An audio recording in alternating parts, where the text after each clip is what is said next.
Samantala, gumawa ng kasaysayan ang batang Pilipinong archer na si Gabriel Moreno.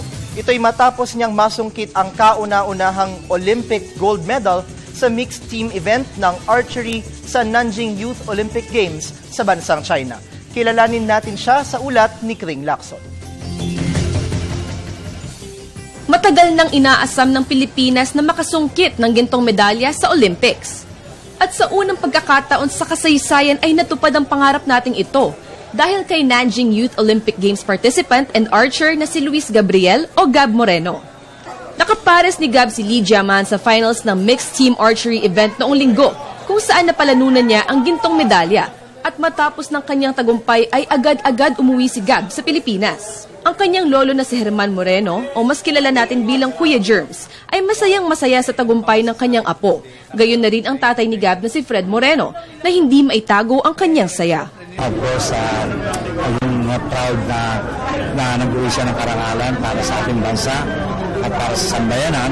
That's something already, and I hope na yung mga kabataan na may hilig, basta maganda ang layunin, ay maging katulad niya.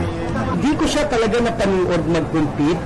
So when I was watching the screen sa laptop, doon ko palang para ako makapagpag-graduate ng 20 anak sa luwag ng dibdib ko. Kasi I keep on sharing this that it's harder to magpalaki ng atleta kaysa magpalaki ng estudyante.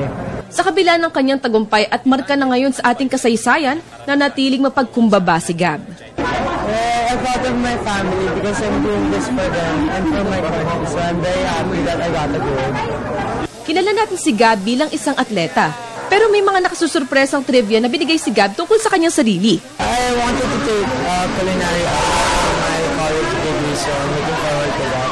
I'm actually a very jolly person and I'm really friendly, so kayong manila lumapit sa akin if you want to ask me questions. Para sa Telebisyon ng Bayan, ako si Kring Lacson.